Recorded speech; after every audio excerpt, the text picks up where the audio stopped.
What's up, YouTube? Southern Comic Geek coming to you after some technical difficulties we're overseeing. Appreciate everybody for showing up tonight to watch this live, and I appreciate those of you who will watch this on the rewind. If you take the time to watch that, then we appreciate you. We also appreciate the ever-growing list of YouTube channel and Patreon members, people who are supporting the channel through that monthly membership. If you are interested in either or both of these programs and the benefits thereof, then the links are in the description below. Also, it's always a good time to put some of those valuable collectibles, whether they're comics, musical vinyl records, cards, etc., in those protective sleeves to guard them. Visit bcwsupplies.com. Use the coupon code SCG at checkout and save yourself 10% on your order. Talking about the memberships, one of the benefits of membership is the monthly giveaway. I have not forgot about last month's giveaway, but with the internet being intermittent, as it were, after the storm, the giveaway will be tomorrow. So if you go ahead and hit that subscribe button and the bell notification, you won't miss that when it happens. It also helps to subscribe to me over on the Instagram, Southern Comic Geek, all one word, because sometimes YouTube doesn't do what it's supposed to do and alert you when videos like this go live, even though they go live ever so randomly. Now, we are going to be talking up some original art tonight. We're going to be talking about one of the artists in the comic book community, which there are certainly plenty of them in this community, certainly a lot of good ones in this community. And one of them is none other than Chris from Carboard Crazies. What's going on? Oh, not too much, man. Just been a long day, and glad we got over those technical difficulties. See, that's what they refer to as user error. User error. And it was me being the user. But glad you could join us tonight. Glad we can make this happen.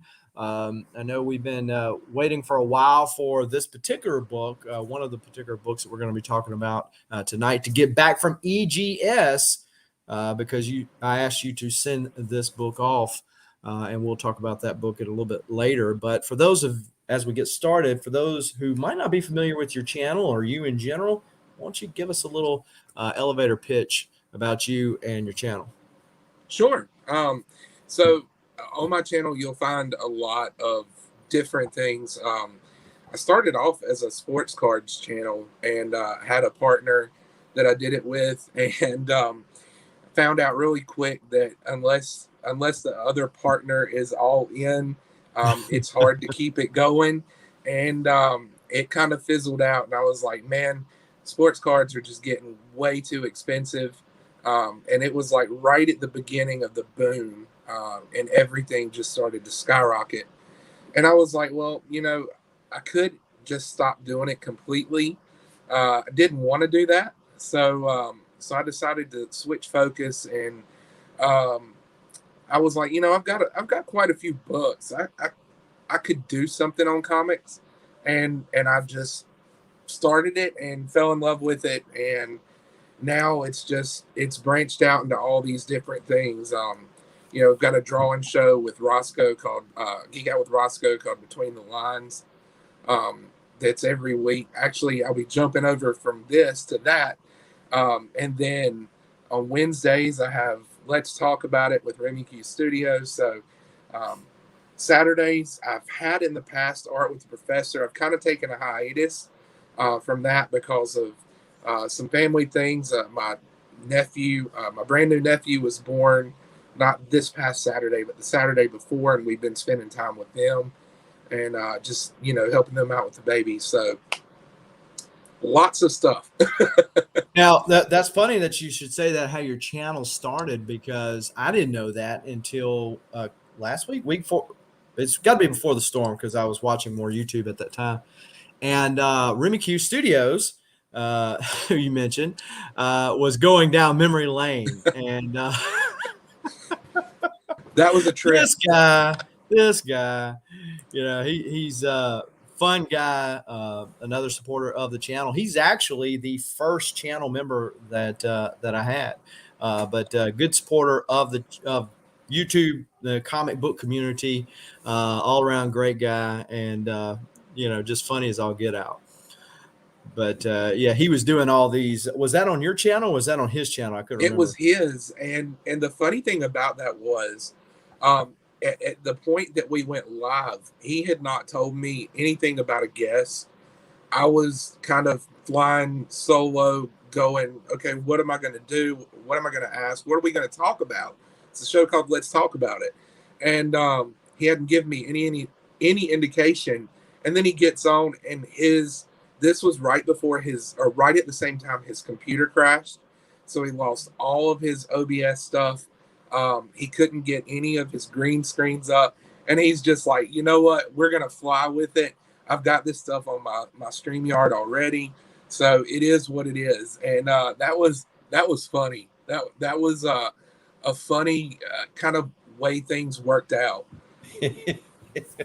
and talking about your show, let's talk about it. A couple of weeks ago, we were talking about all kinds of stuff,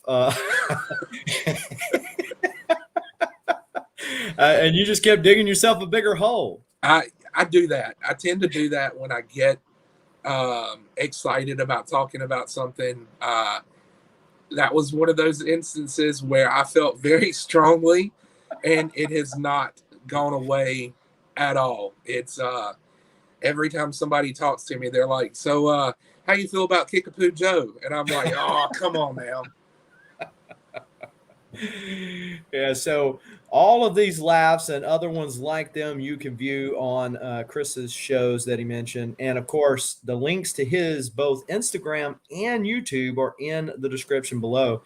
I would be remiss if I did not thank those of them who have been hanging out with us. We got Rob Boswell, Mr. Yarn Man himself, hanging out. We got Mars Comics. How are you doing this evening? Legal Burning, another one of the channel members up in the chat. Another artist in the community that I've gotten artwork from. Let's see who else we got here. We got Tyler, Mr. Tootsies himself, up in the house, giving you kudos or cooties. I don't know which one he's giving you, but as long as it's not with his Tootsies, we're fine. We got Warlord. What's going on, Warlord? Superior Hero Collectibles. What is going on?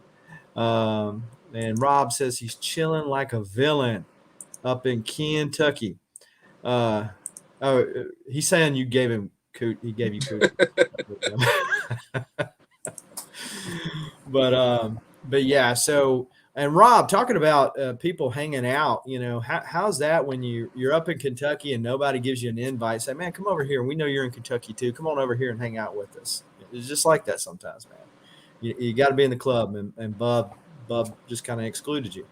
But let's see, those were chubby, short Tootsies. So Legal knows all about Tyler's Tootsies. I don't know what to make of that, but hey, we'll go with it. So a while back, I think you had put out to the Burt chat, which is where I was introduced to you, by the way, and that you were doing various sketches and put out there the various sketch covers that you had available. And I chose the one that I did. You actually drew this on a live on your comics Saturday morning thing with the professor, Art with Professor, on a Saturday morning. I went to go back and try to find that video, but I couldn't remember the date on it. So you've had quite a few videos since then. But so this book went from you to EGS and was actually supposed to be my first graded EGS. I had him on the channel talking about EGS and their slabs. They have since upgraded their slabs. This is one of the newer ones. And this was supposed to be a first one. However, this is how we kind of segue into talking about something else you did not too long ago on your channel. Why don't you talk about that, where you did the fund to help raise money for cancer? Oh, sure.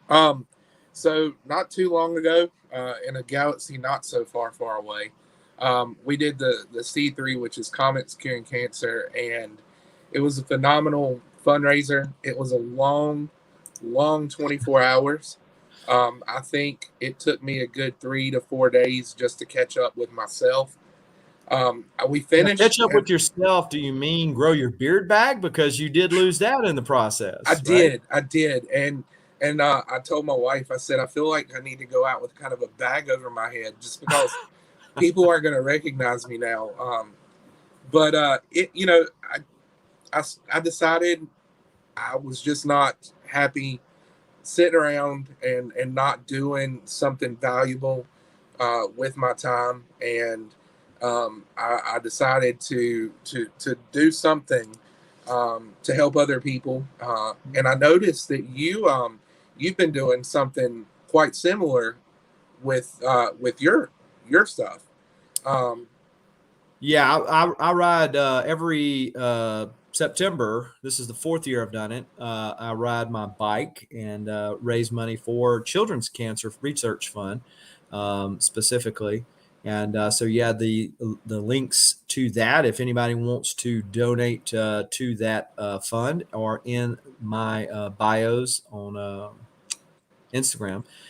So if you want to look at that and check that out, if you just go back in the feed, you'll see where I've been posting my rides.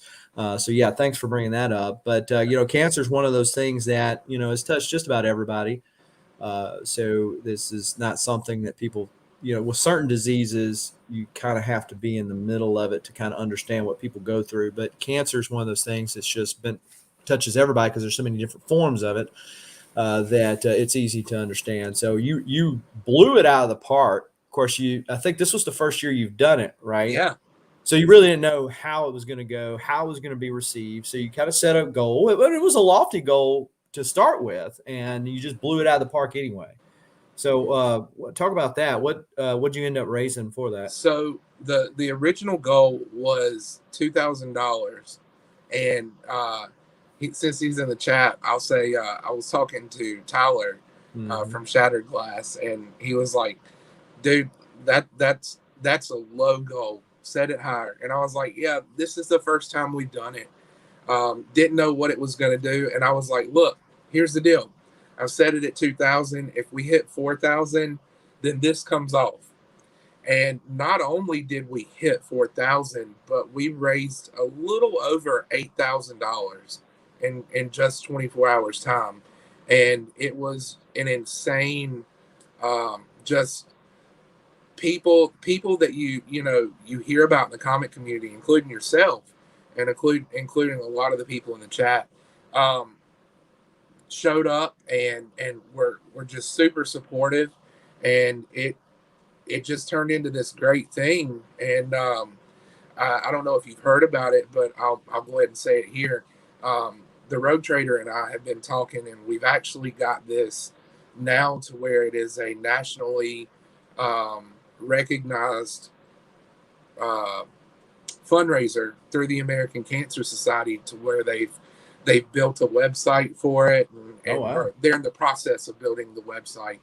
But it'll be a 365 day a year thing, to where people can set up teams and do their own kind of fundraisers for it, and it's kind of evolved really quickly. Yeah. And it's just it blows my mind how fast this thing took off. Yeah, and I think it goes to show that when there's a worthy cause and people that are willing to work for it, that it doesn't matter how much notoriety you have. And this is nothing against, I mean, even me, I only have 1,200 subscribers. But for everybody that was in there, I mean, you didn't have no big ones, big giant one. I think like, somebody's got 1 million subscribers or something like that, right? These are all small channels in a small community, networking together and giving together. And one of the things that I found, and if you see something different, let me know. But there's certainly bad apples in any group that you're in. But since I've been in the YouTube comic book community, I've just been blown away by AOKs, I've been blown away by people's generosity, because if you just watch the media, and the tale that they try to give you is that everybody are bad people, that everybody's a racist, that everybody's got their problems, political leanings, and all that other kind of stuff. But I have been on tons of shows, talking with people like yourself and others, and we never talk about any of that stuff. We just talk about comics and things, because we have more in common than we have different. And I think that's a testimony that people need to, if they're not a part of that kind of community, they need to get a part of that community. And it's kind of foreign to some people to think that comics would bring people together in such a way that to have that kind of good come out of it. Absolutely. Well, the great thing about comics, and I don't want to get off on this philosophical thing, but the great thing about comics is it's a universal language. You're speaking with images, and I think that's one thing that our community has over a lot of other communities, is that it doesn't matter what you're reading, or what it's geared towards. It all can speak to you as a person, and can speak to so many others. And then in the middle of that, you're creating branches of conversation between people. And I love that. It's part of the reason I became an art teacher, is because I love that universal language of showing your emotions through images. Yeah, exactly. And then, when you can put a good writer or a good story with it, I mean, it's just like a twofer, right? And so Legal Burning, of course, is congratulating you on a good job with your Thank you. cancer research deal there. So yeah, I mean, it's a fantastic what's been able to be accomplished by people like yourself and others in the community, grouping together. And we can all have differences of opinion somewhere or another. The media told us that we weren't allowed to think differently. But everybody can think differently. Yeah. We don't all have to be sheep. We don't have to all be lemmings. We can all have differences of opinions. Like some people don't like DC as an example, right? And then others, love it. And it's just like, hey, why don't you just take what you like? A lot of people like Donnie Cates. I'm not a big fan of Donnie Cates outside of God Country. I feel like his stuff's a lot of anticlimactic. I mean, and to his defense, some of that is editorial chopping block. But but some people don't like God Country. But God Country spoke to me because I, as a father and having dealt with people in my family with Alzheimer's, I understood that. Hoarder's Hide, what is going on? How are you, Scott? Jumping into the chat and says, "What's a Marvel?" Yeah, hey, Marvel. Who collects Marvel? Anybody collect Marvel in here? So, but yeah, so I actually, in between this book that I'm going to show and just kind of leading up to the end there, but this book that I'm going to show, you also had like two other books that you said, "Hey, look, I'm trying to get sell these, trying to get rid of them. Anybody interested? Shoot me an offer." And I picked this one. So this is actually the second book, but the first book I received from you. And this is, of course, Darth Maul himself in all his horned goodness. So what kind of, for the people who are more artists in the community, what do you use to draw this with? So the funny thing is, up until about a year and a half ago, I was always Sharpie, Sharpie, Sharpie. And I did everything. My wife would complain when I would come home from work, because where I'd be drawing Sharpies, and I had that Sharpie smell. But when I started doing the covers, I invested in doing more alcohol markers with kind of brush tips. I love brush tip markers because when you use them, you get a smoother blend of colors. So all of my covers now that I do, unless it's one of those covers that just does not take wet ink very well, I use my alcohol markers. But There have been some that I've used kind of mixed media, um, where I do some paint on the cover. I did one for Chip Getler that I used a glow in the dark type paint. There's been some that I did with gel pens. So it just depends on the media and what I'm drawing on, because there have been some covers that just really did not take to the alcohol marker very well. So that you use the Sharpie or the alcohol marker on this? The outline on that one, I used it's called a Tombow lining pen. It's a brush tip lining marker. It's made with India ink, which is it's a really permanent type ink. So if you put your finger on it after it dries, it's not going anywhere. Oh wow. Well, and going back to what we were saying about AOKs,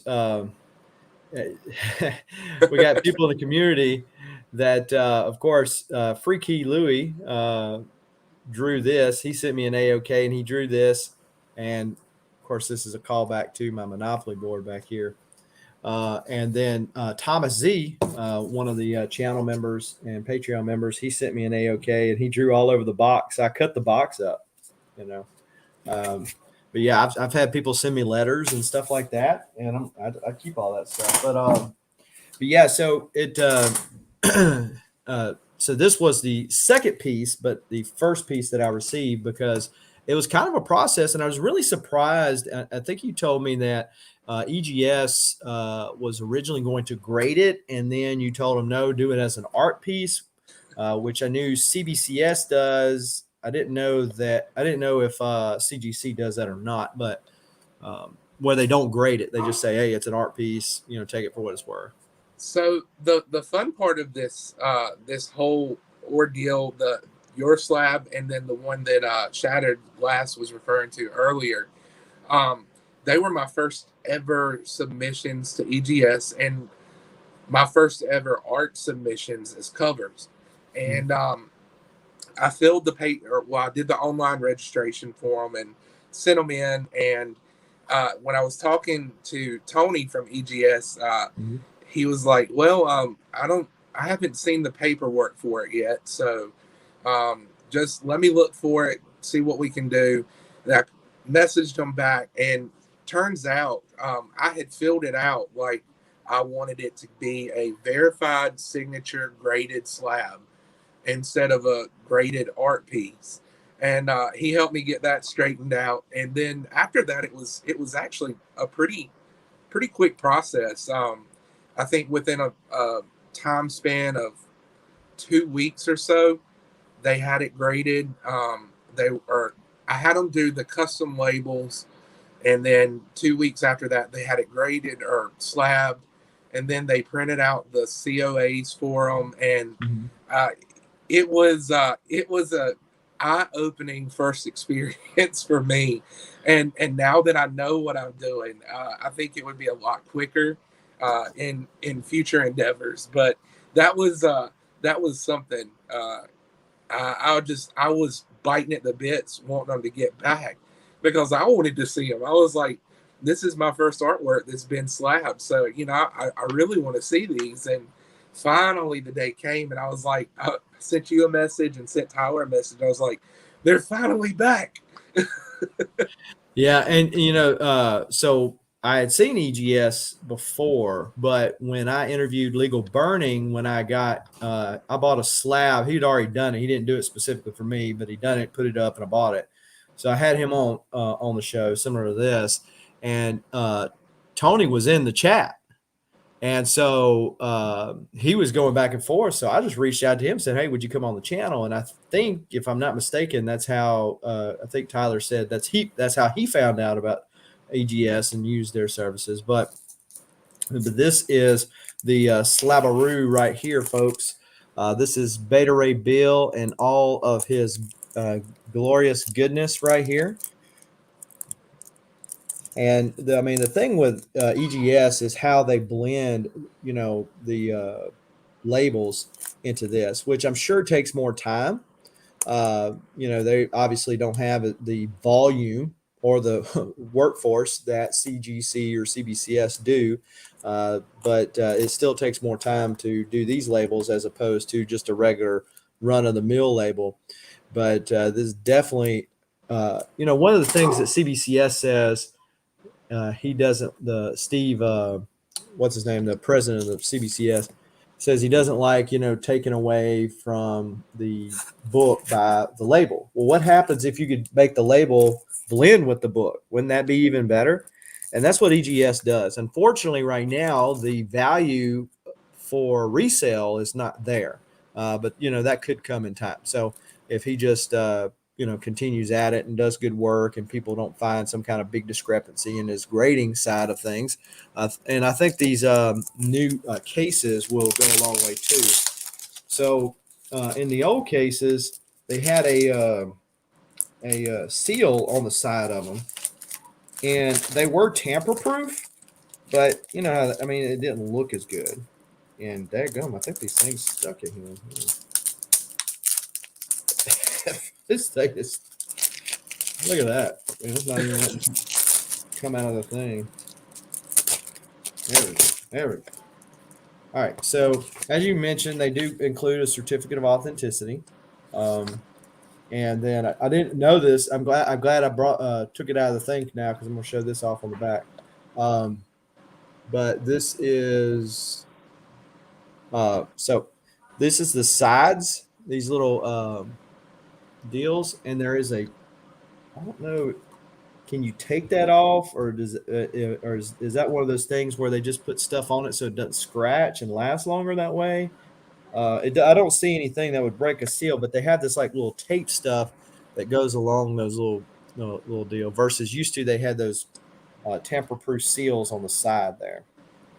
So it gives it more of a frame look now, with those lines on the side of it. So those are nice. And then on the back is this right here. I didn't know that was on. Did you do that on the show when you drew it, or did you do that later? I did not. I wanted there to be some kind of surprise if you actually sat down and watched it. I didn't want you to see everything that I did. So I did that after the show, and I was like, what can I do on the back of this that would just be, something that would set it off. And I thought, BetaRay Bill's head and the hammer that he uses would make an awesome kind of like tattoo stencil design. And I drew it out on a piece of drawing paper, and I liked it enough that I was like, okay, I'm putting this on the back of that. Yeah, well, yeah, because it's got that vibe. It's got like a heavy metal, like rock album vibe to it. But yeah, I didn't even notice that until, because the certificate of authenticity was covering it up. So yeah, this is what I purchased on the low price. I won't talk price. I mean, I'll let you and whoever else who is interested in getting a piece of art, whether it's graded or whether it's raw from you, But what are the ranges? I'm sure there's some kind of range as far as the complexity of an art piece. I mean, this was a full color piece, and it wasn't that much in my opinion. But what's your range for doing art pieces, sketch covers? So usually for sketch covers that I don't send in, it's $60 for the cover. I usually, unless the cover has something on the back already, like I know that some of the blank variants they print something on the back of it, and it drives me nuts. I'm like, why would you do that to the back of it when you're gonna have a blank front? But I usually charge $60 for a blank sketch, and then the grading or the encapsulating process. It right now, I think I'm trying to remember, because God, it's been so long since I think it was $28 to get it slabbed, and then I cover the shipping for it, because really, that's not very much to get a piece of art, encapsulated and presented well for you. So Yeah, it's $60, and then if you want it encapsulated, it's another 28. So we're looking roughly $88-$90 for cover and encasing. So yeah, I mean that isn't much at all. I mean, you spilt a bunch of ink coloring that whole thing in. I mean, to put it in perspective, I've bought a piece from Tyler Kirkham, who does a lot of variant covers, and his was $300, three or maybe 350, and it wasn't colored. So, and then obviously that was just raw. I had to pay CGC separately for him to send into that. But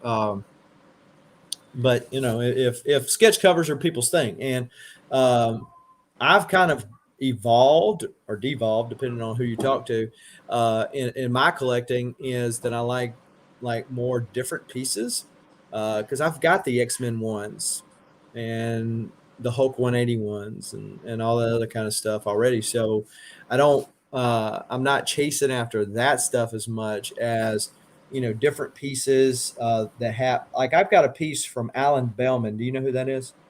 Mm-hmm. Okay, so Alan Bellman, for those of you who don't know, he was one of the artists for Timely Comics back when Jack Kirby and all of them were there. And he wasn't one.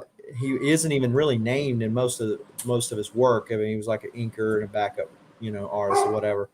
And anyways, he would visit the con circuit when that became a big thing. Him and his wife would visit the con circuit. And so I went to Galaxy Con there in Louisville, Kentucky, and he was there. Nobody at his booth.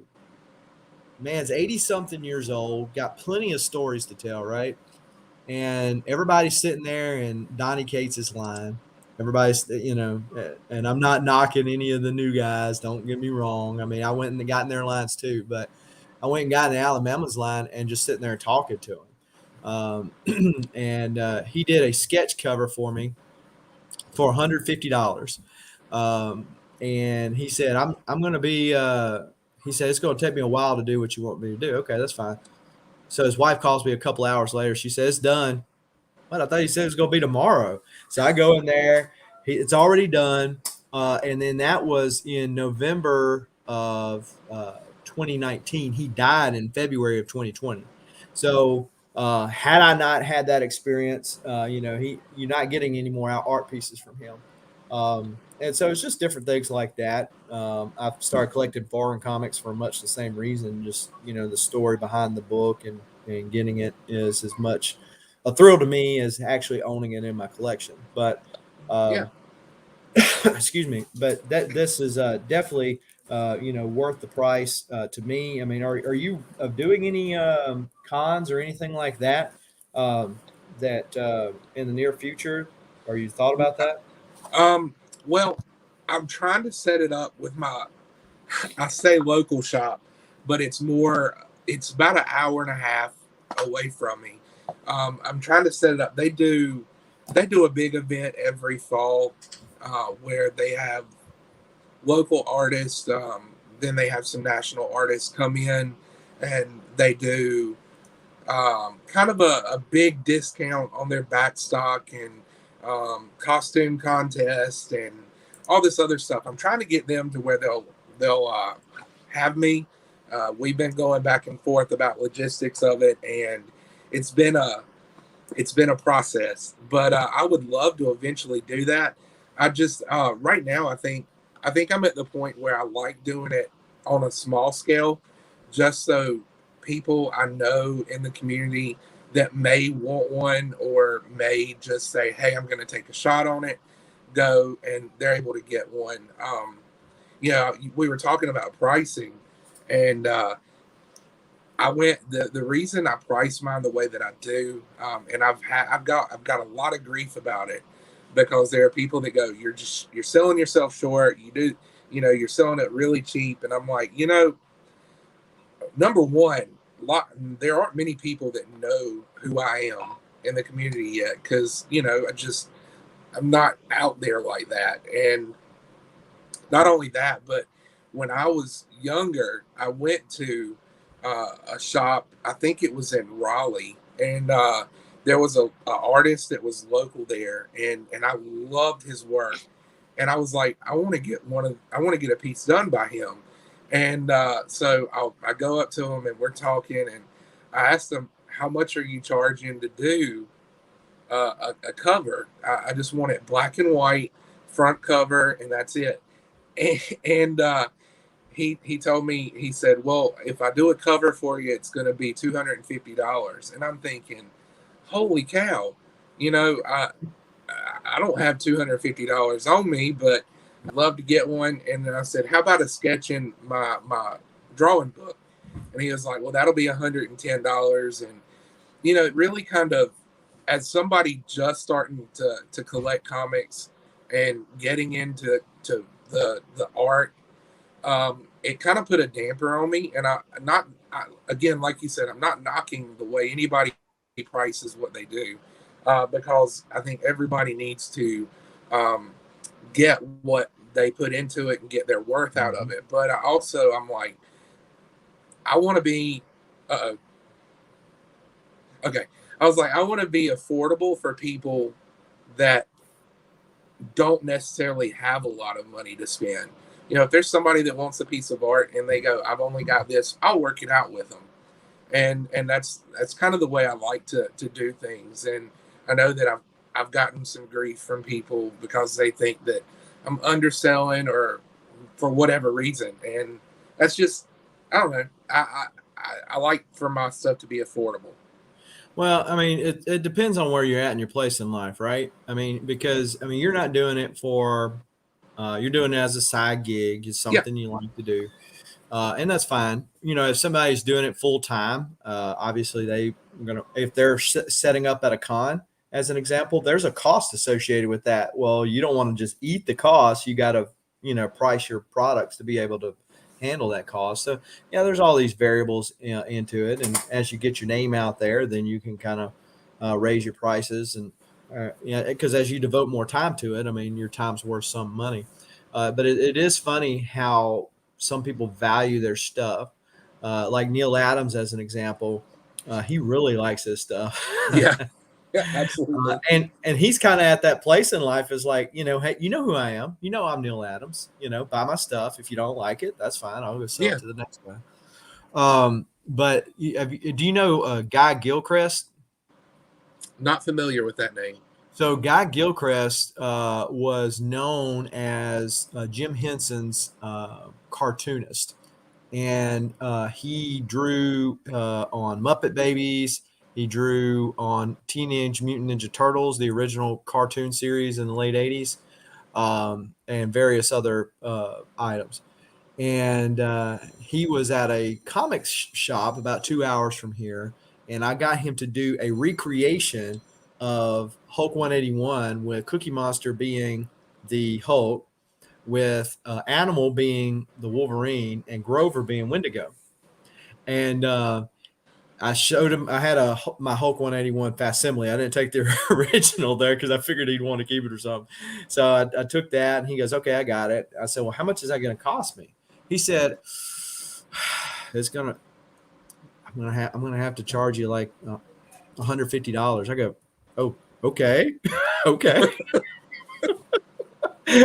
But I mean, the way he was breaking it to me, it was going to say like $500-600. You know, I'm like, oh no, wow.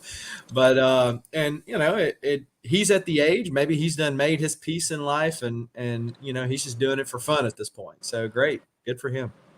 But yeah, there are a lot of talented folks in the community, and it makes sense that they would be drawn to this medium, since you know that's what we do.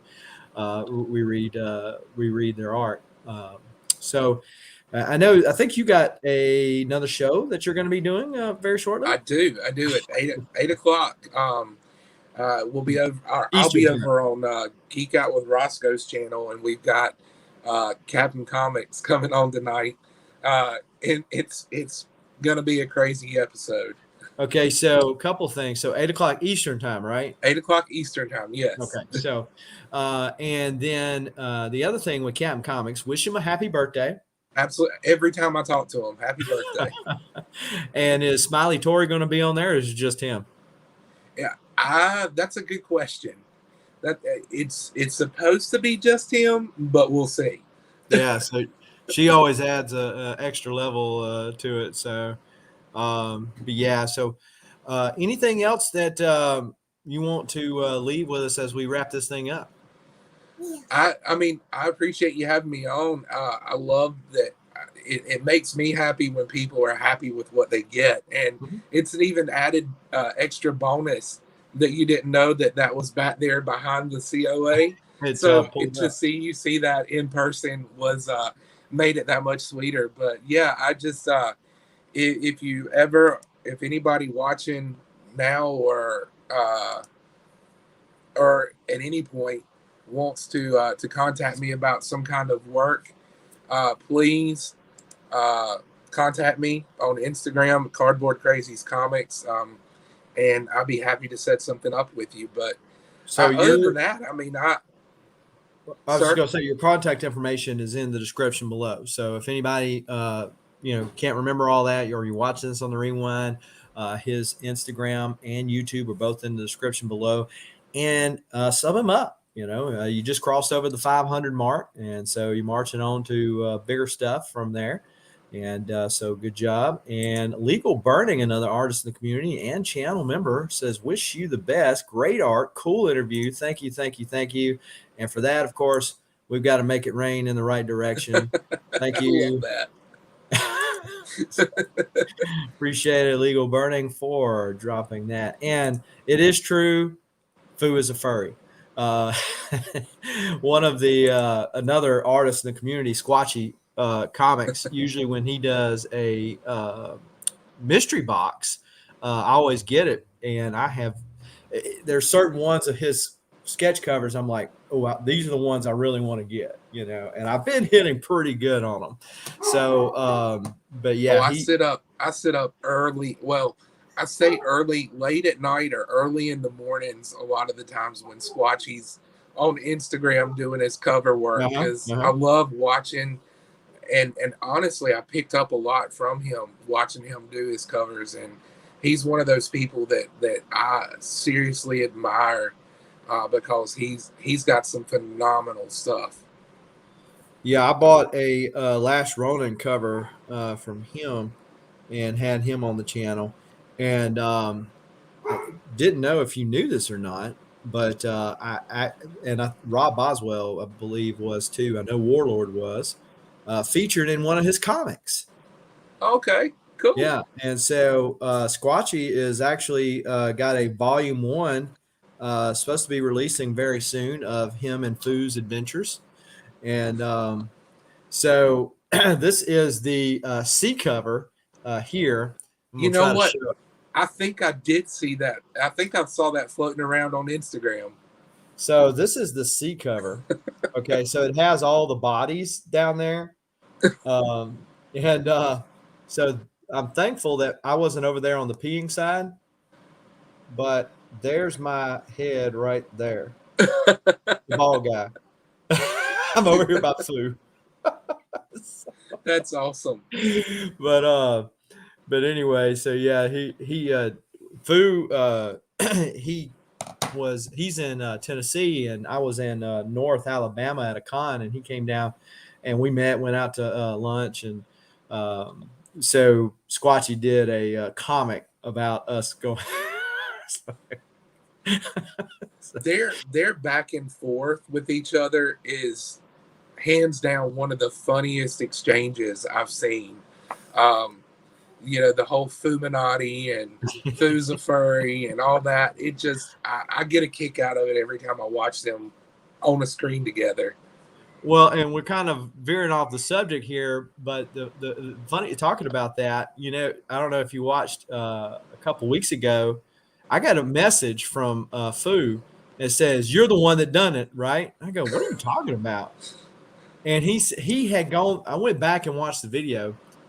He had gone through this long dissertation and chronologically mapped me out so that he knew where I was, when I was, and thought that this thing that he got in the mail came from me. And he said, it was Southern Comic Geek. I know it. I mean, he had the screenshots. He said, okay, on this day, he was at this con. And so he's going to be over here by this thing and this thing. I'm like, dude, that's a lot of thought process for a bunch of nothing because I didn't do it. Oh, yeah. That's a lot of work just to pin it on you, huh? Right? I was falsely accused. So I have to drop hashtag Foo is a furry everywhere I go. One day it'll be one of those hashtags that says over 1,000 or something like that, just because everybody's dropping it. But Rob Boswell says that Squatchy's thing is 2 weeks away from release because he just got the proofs today, which I knew he was waiting on because they wouldn't hurry up and send them there. That's awesome. But there is that. So do appreciate, again, you coming on, agreeing to come on, and glad we got the technical difficulties worked out of me. And because I would have been ticked, especially if I'd found out later, what the deal was. With the Captain Kirk, I was like, I know you couldn't hear me, but I was sitting here going, but it's showing up on my screen that it's registering that I'm talking. I don't know what I'm doing wrong. Again, check out Chris tonight with him and Geek Out with Roscoe at 8 p.m. 8 p.m. Eastern. So in about 30 minutes. Until next time, folks, keep reading and keep collecting. So adios.